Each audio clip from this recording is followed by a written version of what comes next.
벤츠를 타는 운전자들은 AMG의 음색을 좋아하고 BMW M 모델을 타는 또 운전자들은 칼 같은 변속감을 좋아하죠. 그러니까 운전자들이 좋아하는 두 가지를 같이 결합을 함으로써 이 차의 매력을 끌어올리기 위한 노력이라고 할 수가 있겠죠.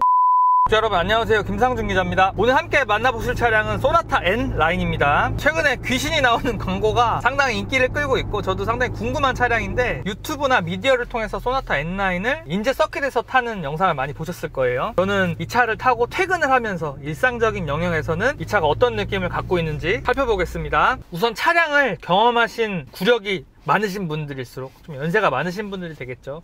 그리고 소나타라는 차를 세대별로 많이 경험하신 분일수록 이 차량을 굉장히 놀라실 확률이 높아요. 저도 뭐 소나타 2, 3 이런 차량들부터 운전을 해보기 시작을 했는데 엄청 오래되기는 했죠. 근데 지금까지 볼 수 없었던 소나타고, 소나타라는 이름이 어떻게 보면 약간 좀 무색할 정도로 고성능에 입문할 수 있는 차량이 나왔다고 보시면 될 것 같아요. 290마력이라는 출력도 그렇고 8단 DCT라는 이런 새로운 기술도 그렇고, 물론 이 차가 소나타 N 모델은 아니지만 그래도 준고성능 차량으로 봐도 무방할 것 같아요. 차량을 좀 더 자세하게 설명을 드리도록 하겠습니다. 이 차는 엔진은 벤츠 AMG랑 좀 비슷한 성향을 가지고 있고, 변속기는 BMW M 모델이랑 좀 비슷한 성향을 가지고 있습니다. 어떤 분들은 짬뽕이네 라고 하실 수도 있어요. 어떻게 보면 짬뽕일 수도 있어요. 근데 제 생각에는 후발주자로서 좋은 점을 이렇게 쏙쏙 꼽아가지고 차량을 만들었다는 생각이 들어요. 우선 8단 DCT는 가장 좀 빛을 발하는 것 같은데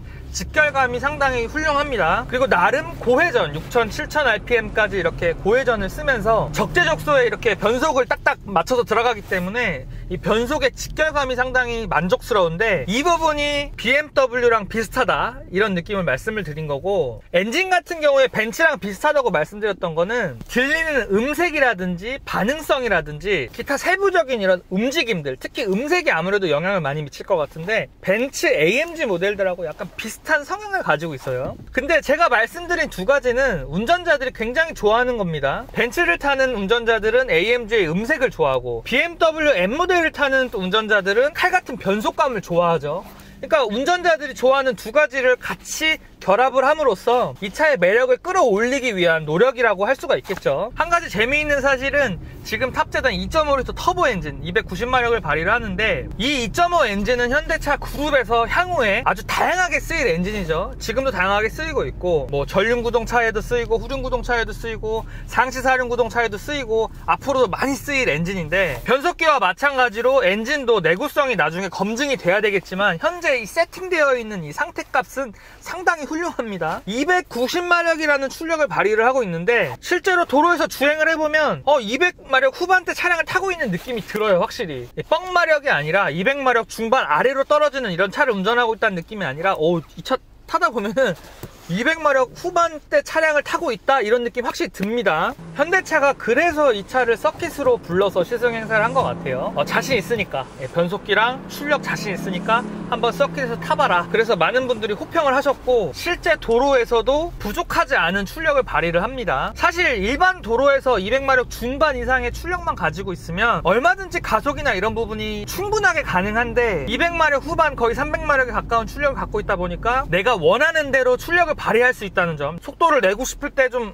호쾌하게 내고, 이게 가능하니까 상당히 매력적이라고 볼 수가 있어요. 2.5L 터보 엔진이 어떻게 보면 지금은 아직 초기 단계라고 볼 수 있는데, 이게 나중에 더 가다듬어지면은 출력도 300마력을 상회할 것 같고, 지금보다도 더 반응이 더 좋아지거나 내구성 측면에서도 좀 더 발전이 있겠죠. 현재 상태로도 상당히 상품성이 좋다고 볼 수가 있습니다. 재미있는 점은 연비가 의외로 괜찮아요. 저는 이보다 연비가 안 좋을 줄 알았어요. 700km 정도를 주행한 누적 연비가 8.9km/L가 나왔는데요. 소위 말하는 약간 빡세게 달렸는데 거의 9 정도 나왔잖아요. 저는 한 7 미만으로 떨어질 줄 알았는데 그래도 4기통 엔진이고 나름대로 변속기가 효율적으로 움직인 것 같아요. 그래서 연비가 8.9 요 정도 나왔습니다. 뭐 한 가지 단점이라고 볼 수 있는 부분은 서스펜션의 감각이 좀 단단한 편이죠. 아무래도 준고성능 모델을 지향한 차량이기 때문에 고속으로 달릴 때 잔진동이 실내로 유입이 됩니다. 특히 고속도로 달릴 때 노면이 아주 좋은 곳을 달리지 않으면 약간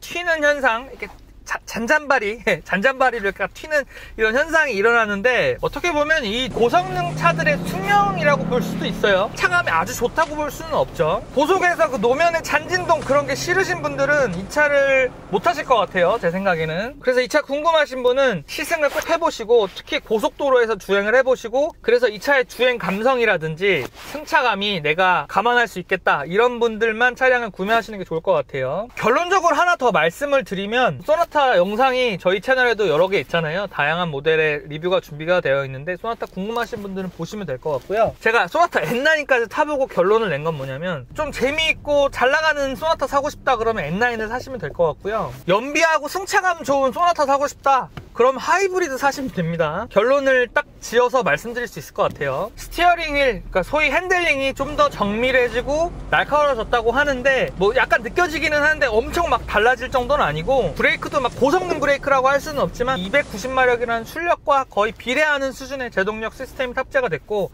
만족스러운 거는 초기에 응답력 몰려있지 않고 유럽차처럼 점진적으로 밟을수록 제동력 살아나는 타입, 유럽 정통 스타일이라고 볼 수가 있겠죠. N9 모델 특화된 이 시트가 탑재가 됐는데, 시트가 이렇게 몸을 좀 더 잡아줄 수 있는 구조라고 되어 있는데 크게 느껴지지는 않고, 완전 버킷 타입이라고 보기는 어렵습니다. 뭐 인포테인먼트 시스템이나 에이다스, 첨단 운전자 보조 시스템 다 동일하게 들어가 있고 편리하게 쓸 수 있다는 것도 장점이겠죠. 재미있는 사실은 ESC, 주행 안전장치가 나름대로 소프트웨어에 최적화가 잘 돼 있다는 생각이 들어요. 요즘에 많이 추워가지고 영하 막 6도까지 떨어지는 상태에서 제가 주행을 했는데, 런치 컨트롤까지는 아니고 급가속을 몇 번 했더니 앞바퀴가 휠스핀이 나더라고요. 전륜구동 차량이니까 290마력을 순식간에 쏟아내고, 또 노면이 차갑다 보니까 휠스핀이 날 수밖에 없죠. 근데 휠스핀이 나면은, 또 노면이 미끄러운 상태에서 휠스핀이 나면은 차가 좀 이렇게 제어하기가 힘들 수가 있어요. 어디로 튈지 모르는데, 스포츠 플러스 모드에서 주행 안전장치가 1단계 꺼져 있음에도 불구하고 차가 일자로 갈 수 있도록 소프트웨어가 발동을 합니다. 근데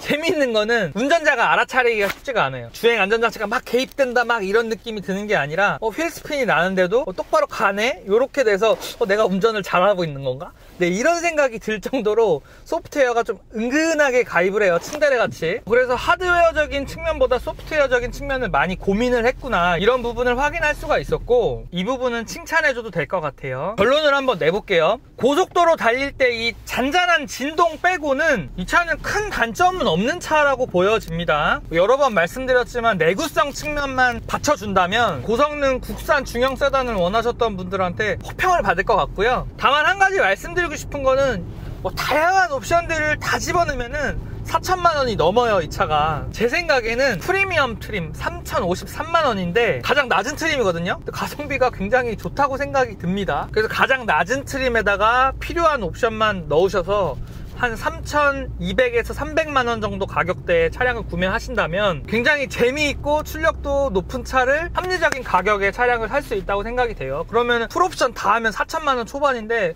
거의 한 1,000만 원 차이 나잖아요. 덜하면 3천만 원 초반에 차량을 구매할 것 같아요. 네, 결론적으로 자동차 저도 매니아로서 이런 차량을 기다려왔는데 출시가 돼서 참 반갑고, 향후에 내구성이 좀 받쳐줘서 좀 명차로 거듭났으면 하는 바람이 있습니다. 네, 독자분들 감사하고요. 또 유익한 자동차 컨텐츠로 다시 찾아뵙겠습니다. 감사합니다.